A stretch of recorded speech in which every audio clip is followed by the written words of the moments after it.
غلطی از اونها سر بزند، جمهوری اسلامی تل آویو و حیفا رو با خاک یکسان خواهد کرد.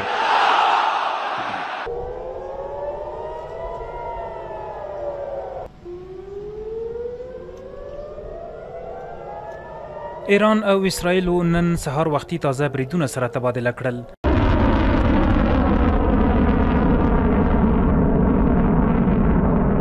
یوه ورځ وروسته له هغه چې تهران وویل چې د ګواښ په حالت کې به د خپل اټومي پروګرام په اړه خبرې اترې ونه کړي او اروپا هڅه وکړه چې د سولې خبرې ژوندۍ وساتي.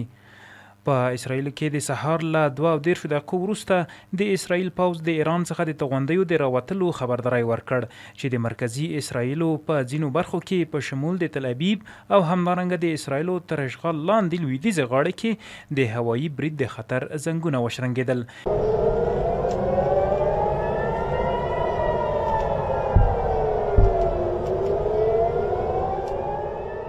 د اسرائیل پوځ وویل چې په ورته وخت کې اسرائیل په ایران کې د توغندیو د زیرمو او د توغندیو د توغولو مرکزونه په نښه کړي دي. د اسرائیل پوځ په ایکس پاڼه کې لیکلي چې دا حملې د ایران په مرکزي سیمو کې روانې دي.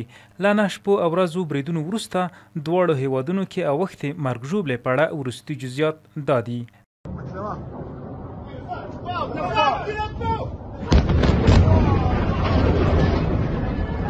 د ایران روغتیا وزارت د جون 14 راهیسې 240 مړي او شاوخوا 1200 ټپیان اعلان کړي او په اسرائیلو کې د بېلابېلو راپورونو له مخې شاوخوا 40 تر 25 کسان وژل شوي او سلګونه نور ټپیان دي.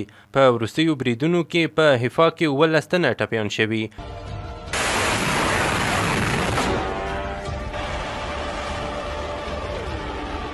د ایران او اسرائیل جګړې په تړاو سپینې ماڼۍ ویلي ولسمشر ډونالډ ټرمپ په 2 اونیو کې پریکړه وکړي چې آیا په مستقیم ډول د اسرائیل او ایران په شخړه کې ښکیل شي که څنګه.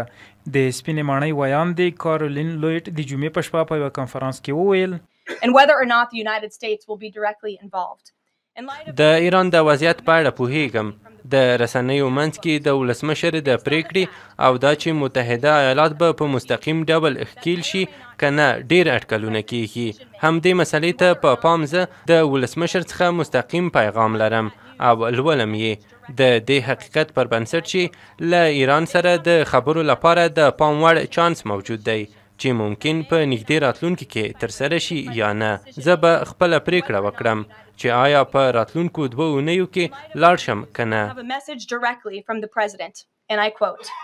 د سپینې ماڼۍ ویاند وویل چې د متحده ایالاتو ولسمشر له تهران سره د ډیپلوماټیک حل ملاتړ کوي، مګر د هغه اصلي هدف دا دی چې ډاډ ترلاسه کړي ایران نشي کولی اټومي وسله ترلاسه کړي. له 9 شپې او ورځو جګړو وروسته د ایران د بهرنیو چارو وزیر عباس عراقچي د اسلامي همکارۍ سازمان د بهرنیو چارو وزیرانو غونډې ته د ګډون لپاره د ترکیې استانبول ښار ته رسیدلی. ایراني رسنیو ویلي ټاکل شوی چې د غونډې اصلي محور د اسرائیلو له لوري پر ایران وروستي بریدونه وي. دغه سفر داسې مهال ترسره کیږي چې د ایران او اسرائیلو ترمنځ شخړه 9 ورځې ته غځېدلې او راپورونه د دواړو لورو ترمنځ د درنو تلفاتو او مهمو هدفونو په نښه کېدو خبر ورکوي.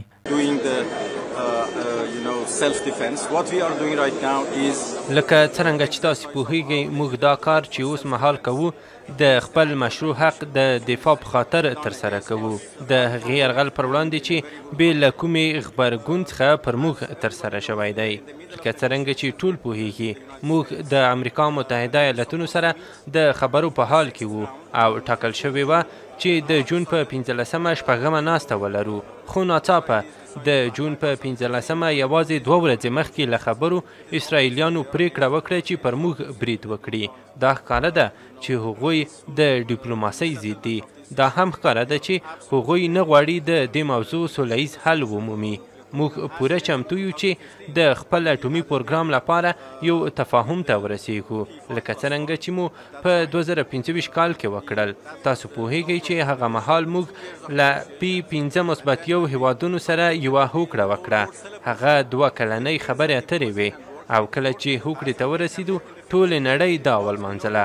نو دا معنا لري چې ډیپلوماسي کار ورکوي او راتلونکي کې هم کار ورکولی شي. خو که غواړو بیرته ډیپلوماسۍ ته راوګرځو نو باید یرغل پای ته ورسیږي.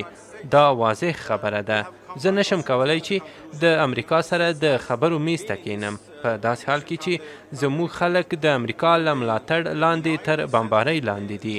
بدبختانه موږ دې پایلې ته رسېدلي یو چې دا یرغل له پیل راهیسې د امریکا برخه ده. هغوی دا نه مني، تل وایي چې ښکیل نه دي، خو موږ ډېر شواهد لرو چې ښیي هغوی له لومړۍ ورځې ښکیل دي.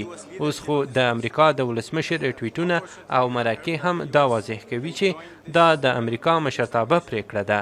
بدبختانه موږ دا هم اوریدلی چې ښایي امریکا په دې یرغل کې مستقیمه برخه واخلي چې دا به ډېر خواشینونکی وي او زما په باور دا به ټولو لپاره خورا خطرناک وي.